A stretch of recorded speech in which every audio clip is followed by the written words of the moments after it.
Light breaks where no sun shines. Where no seas run, the waters of the heart push in their tide, and broken ghosts with glowworms in their heads, the things of light, file through the flesh where no flesh decks the bones. A candle in the thighs warms youth and seed and burns the seeds of age. Where no seed stirs, the fruit of man unwrinkles in the stars, bright as a fig. Where no wax is, the candle shows its hairs. Dawn breaks behind the eyes. From poles of skull and toe, the windy blood slides like a sea. Nor fenced nor staked, the gushers of the sky spout to the rod, divining in a smile the oil of tears. Night in the socket rounds like some pitch moon the limits of the globes. Day lights the bone. Where no cold is, the skinning gales unpin the winter's robes. The film of spring is hanging from the lids. Light breaks on secret lots, on tips of thought where thoughts smell in the rain. When logics die, the secret of the soil grows through the eye, and blood jumps in the sun. Above the waste allotment, the dawn halts.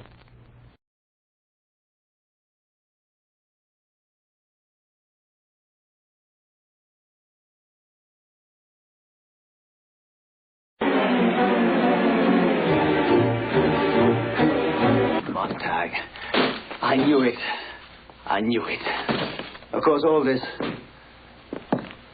The existence of a secret library was known in the high places, but there was no way of getting at it. Only once before have I seen so many books in one place. I was just an ordinary fireman at the time. I wasn't even qualified to use the flamethrower. It's all ours, Montag. Listen to me, Montag. Once to each fireman, at least once in his career, he just itches to know what these books are all about. He just aches to know, isn't that so? Well, take my word for it, Montag. There's nothing there. The books have nothing to say.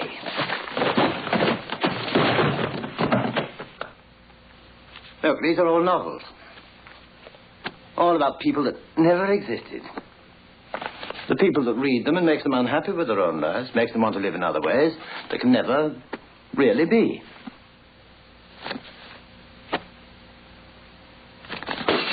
What's happening?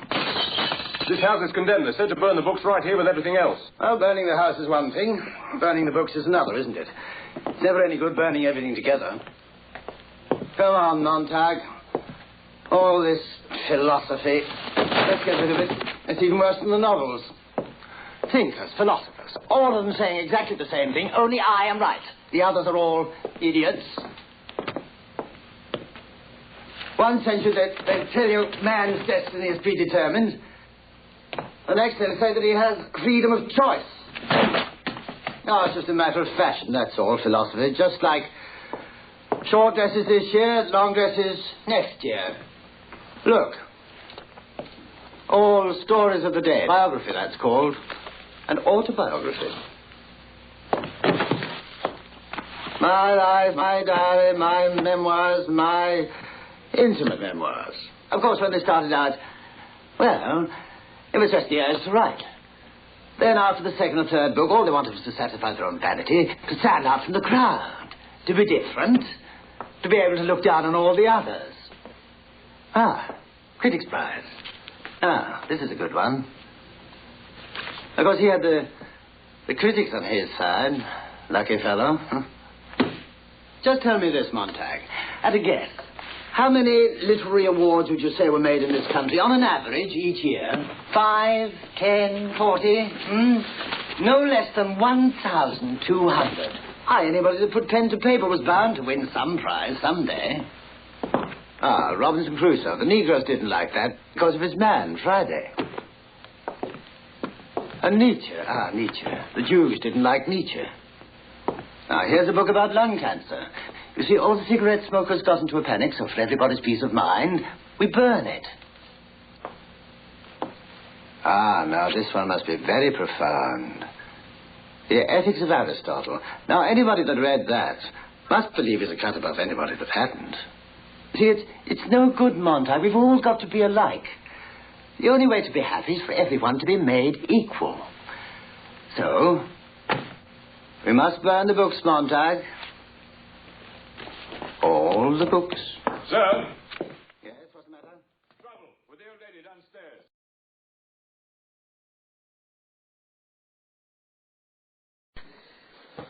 Dear. Got to make a decision. Forgive me, Your Ladyship, it's not a decision we have to make, it's the right decision. Please, Your Ladyship, I had a friend. Before one's face was lined, as the saying goes, in a very low state he was, ever so fragile, a pain to be with. Someone close to him, his mother, I believe, though it was never proved, understandably upset, made a decision. A little rest, she said, among those similarly off-centre in Colwyn Bay. Never a good date, not in February, wrapped in a grey rug, gazing at a grey sea. Talk about bleak. Mother dear made a decision, but it was the wrong decision. My friend never acted again. We have to face the facts. I had a friend once said, Norman, I don't care if there are only 3 people out front. Or if the audience laugh when they shouldn't or don't when they should. One person, just one person is certain to know and understand, and I act for him. That's what my friend said. There, I know how it feels. I had a friend, worse than you he was, and all they ever wanted to do with him was put him away. And no one wants to go through that, or so my friend said. They'll send you to Colwyn Bay. You know you never do any business in Colwyn Bay. And guess what got my friend well? Now, sounds silly this. An offer of work. A telegram, yes, fancy a telegram. Can you understudy Scrubby, outward bound, start Monday? He discharged himself just like you, my friend did. Took the train up to London, found digs in Brixton and never looked back. What do you make of that? An offer of work. Meant somebody thought of him. And that's ever such a comfort. So here's something to cheer you up. Going to be a full house tonight. All those people thinking of you and wanting you to act. I had a friend.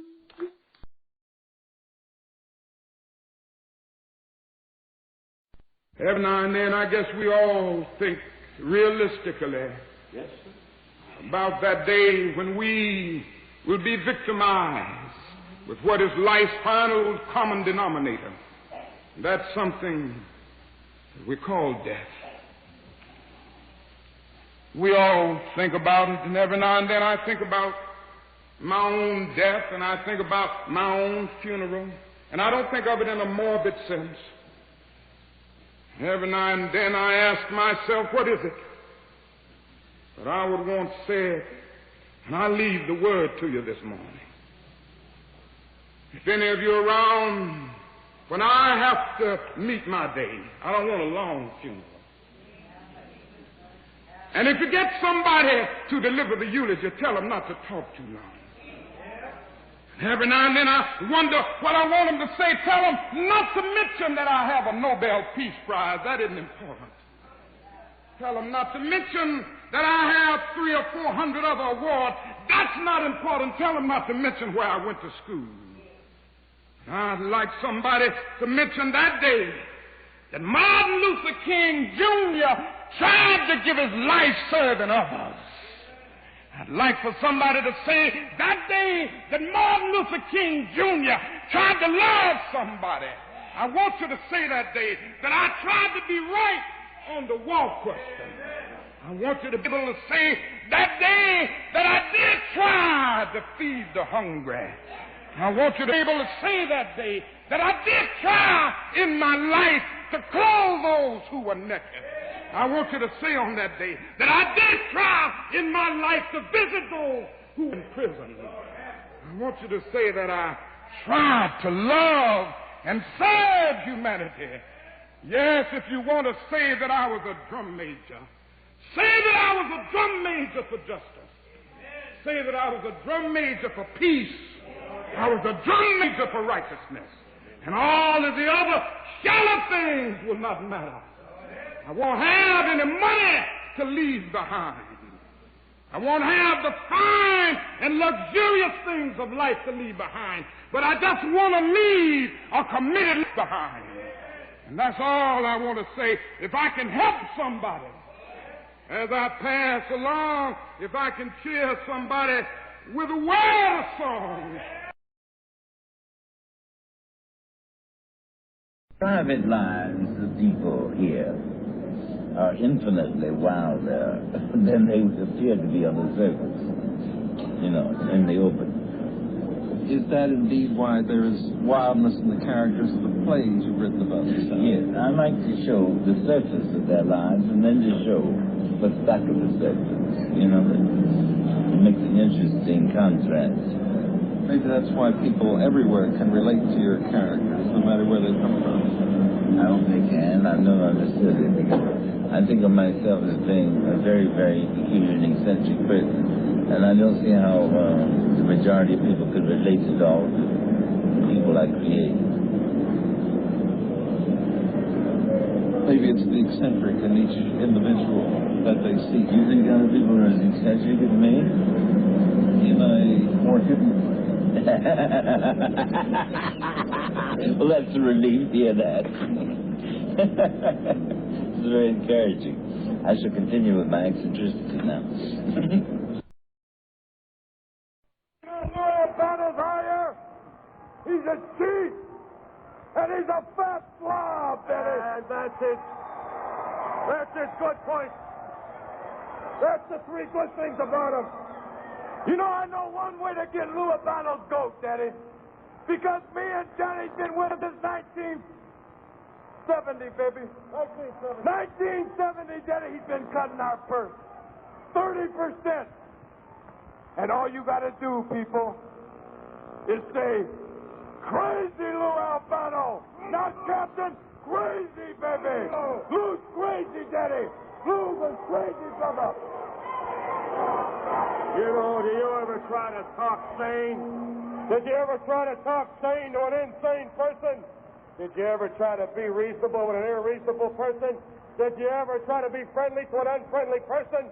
Did you ever try to talk to Lou Albano, make any sense with the half-wit would have come across with?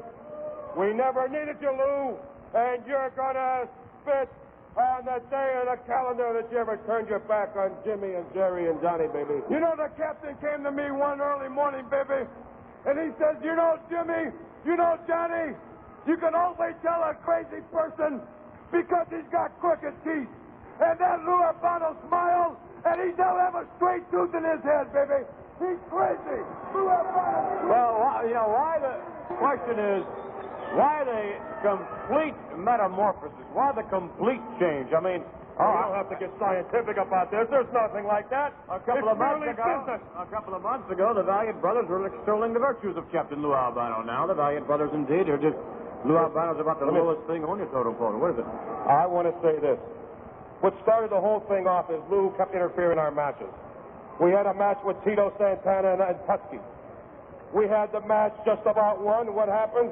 Here comes Lou Albano. He interjects himself where he wasn't needed, where he wasn't wanted. And the end result was we got disqualified. We happened to lose a match. And it's been time after time after time. And I said, Lou, butter! Keep your lousy, greasy paws where they're not wanted. And that's what started it. That's what started it, baby. And then the other thing started, and I hit Lou's booze. I hit his booze. I broke every bottle. But I'm telling you something right now, Albano, you ever stick your nose in the Valiant brothers, we're going to kick the booze, going to kick everything of scars. You see the scars all over his head? You know how many times he's been kicked and punched? How many times you've been hit over the head with chairs and... Crazy, baby. You think you can keep your sanity after you've been hit so many times with punches and kicks and chairs and ran into steel poles? That's why Lou Albano's nuts. He's as soft as a 5-day-old prune day. Woo! Musty! Lou Albano! We fired you, brother. You didn't fire us. You did us justice getting out of our life. We're going to have more bread. We're going to win all our matches from now on. We don't need you. You're crazy. Lou Albano, you're crazy. All right, let me ask you both one question. If you had the opportunity, would either one of you get in the ring with Lou Albano? Oh, what do you hate? Right now, brother, right now. Bring him out. Anywhere. Anytime, baby. Lou Albano. This is it, brother. Johnny, myself, the gentleman. Anywhere.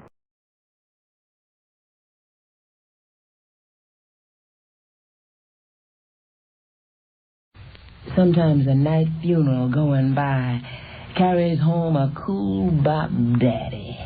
Hearse and flowers guarantee he'll never hype another patty. It's hard to believe, but dead in there, he'll never lay a hype nowhere. He's my ace boy, gone away. Wake up and live, he used to say. Squares who couldn't dig him, plant him now. Out where it makes no diff nohow. I play it cool and dig all jive. That's the reason I stay alive. My motto as I live and learn is dig and be dug in return.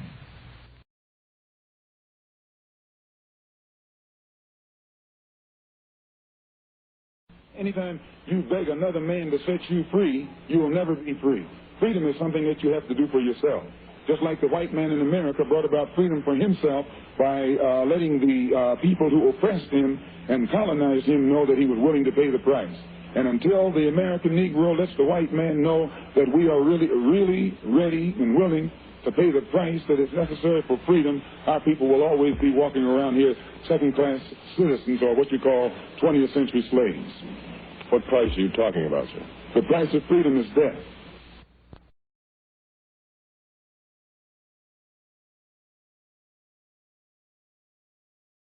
Malcolm, this is your first public statement in that 90-day period, is it not? First time I opened up my mouth in 90 days. That's why I'm talking so fast and so hearty. You feel, however, that we're making progress in this country and worldwide? No. I will never say that progress is being made. If you stick a knife in my back 9 inches and pull it out 6 inches, there's no progress. You pull it all the way out, that's not progress. The progress is healing the wound that the blow made. And they haven't even begun to pull the knife out, much less try and heal the wound. They won't even admit the knife is there. How about the nice little man was sitting on the subway right next to a priest, and he turns around to the priest and says, "I don't know who you are, young fella, but you dress something terrible." The priest says, "Why?" He says, "Your collar's turned around. Look, if I had a mirror, I'd show your collar's backwards." He says, "Well, I'm a father." He says, "I'm also a father. A grandfather and a great-grandfather. I wear a nice tie with clips, with points, with everything beautiful." He says, "Your collar's turned around, you look awful." He says, "You don't understand. I'm a father to many thousands." He says, "Many thousands? Better you should have your pants turned around." Well, no, you're not the far-out generation, are you? I'm kind of quirky, okay?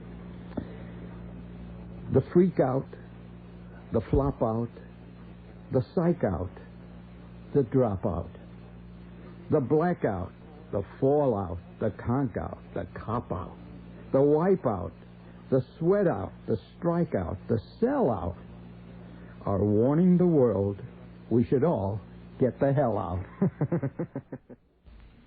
There's one. Don't you have one about Nixon? The book is divided up into several parts, and one of them is called Little Drops of Watergate. And under that heading, I have one called Identity Crisis. Milhouse Ben Nixon, in his royal tower, awoke one night from a deep dream of power and saw within the moonlight of his room a shadow with a peace plaque glowing in the gloom. He could not discern the form or face, but he knew 'twas someone from outer space. Some long-haired peacenik, some pinko poet. The weird beard tells it, and the peace words show it. You, cried Nixon, may be someone from Berkeley or Harvard or Kingdom Come, but to me, you're nothing but a campus bum. Just then, Pat rubs her eyes and wheezes. My God, Dickie, you're talking to Jesus. Papu Ben Adam, may his tribe increase, awoke one night from a dream of peace, and saw within the moonlight in his room, making it rich and like a lily in bloom, an angel writing in a book of gold. Exceeding peace had made Ben Adam bold, and to the presence in the room he said, What writest thou? The vision raised his head, and with a look made of all sweet accord, answered, The names of those who love the Lord.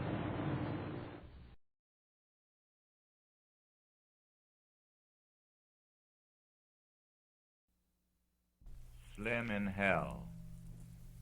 Slim Greer went to heaven. St. Peter said, Slim, you've been a right good boy, and he winked at him. You've been a traveling rascal in your day. You can roam once more, then you comes to stay. Put these wings on your shoulders and save your feet. Slim grin, and he speak up, Thank you, Pete. Then Peter say, Go to hell and see all that is doing, and report to me. Be sure to remember how everything go. Slim say, I be seeing you on the late watch, Bo. Slim got to cavortin' swell as you choose, like Lindy in the spirit of St. Louis blues. He flew and he flew till at last he hit a hangar with the sign reading, This is it. Then he parked his wings and strolled around, getting used to his feet on the solid ground. Big bloodhound come a-roaring like Niagara Falls, sicked on by white devils in overhauls. Now Slim wa'n't scared, cross my heart, it's a fact, and the dog went on obeying some po' devil's track. Then Slim saw a mansion and walked right in. The devil looked up with a sickly grin. Certainly didn't look for you, Mr. Greer. How it happen you comes to visit here? Slim say, Oh, just thought I'd drop by a spell. Feel at home, sir, and here's the keys to hell. Then he took Slim around and showed him people raising hell as high as the first church steeple. Lots of folks fighting at the roulette wheel, like old Rampart Street or Leastwise Beale. Showed him bawdy houses and cabarets. Slim thought of New Orleans and Memphis days. Each devil was busy with a devilish broad, and Slim cried, Lordy, Lord, Lord, Lord. Took him in a room where Slim seed a preacher with a brown skin on each knee. Showed him giant stills going everywhere, with a passel of devils stretched dead drunk there. Then he took him to the furnace that some devils was firing, hot as hell, and Slim started a mean perspiring. White devils with pitchforks threw black devils on. Slim thought he'd better be getting along. And he say, This makes me think of home, Vicksburg, Little Rock, Jackson, Waco, and Rome. Then the devil gave Slim the big ha-ha and turned into a cracker with a sheriff's star. Slim ran for his wings, lit out from the ground, hauled it back to St. Peter, safety bound. St. Peter said, Well, you got back quick. How's the devil? And what's his latest trick? And Slim say, Peter, I really can't tell. The place was Dixie that I took for hell. Then Peter say, You must be crazy, I vow. Where in hell d'you think hell was, anyhow? Get on back to the earth, 'cause I got to fear you's a little too dumb for to stay up here.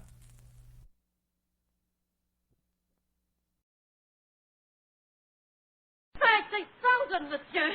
1,000 thanks, monsieur. Oh, shame. How many times have I told you not to be frightened? Have I not told you?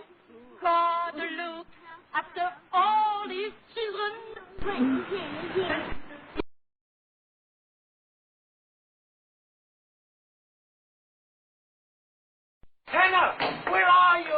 Here, Grandfather. Right here. It's finished. Quick, before I forget it. Pencil and paper. Hurry, please. Ready? Yes, all ready, Grandfather. How calmly does the olive branch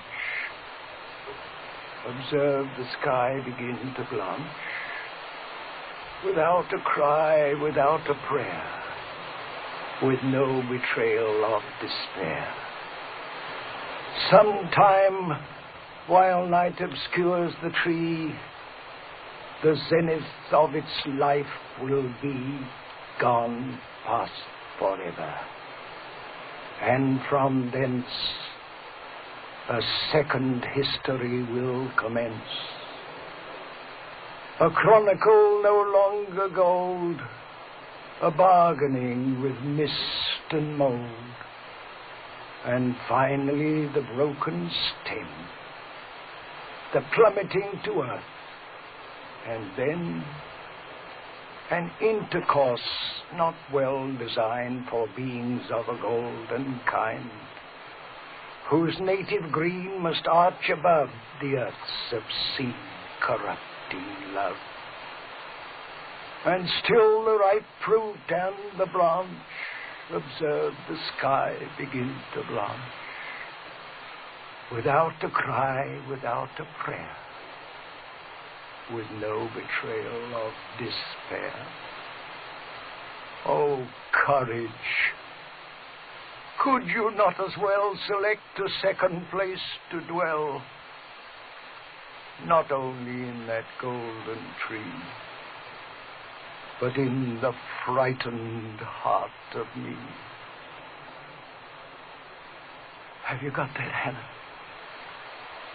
Yes, Grandfather. All of it? Every word. And it's finished? Yes. Finally finished?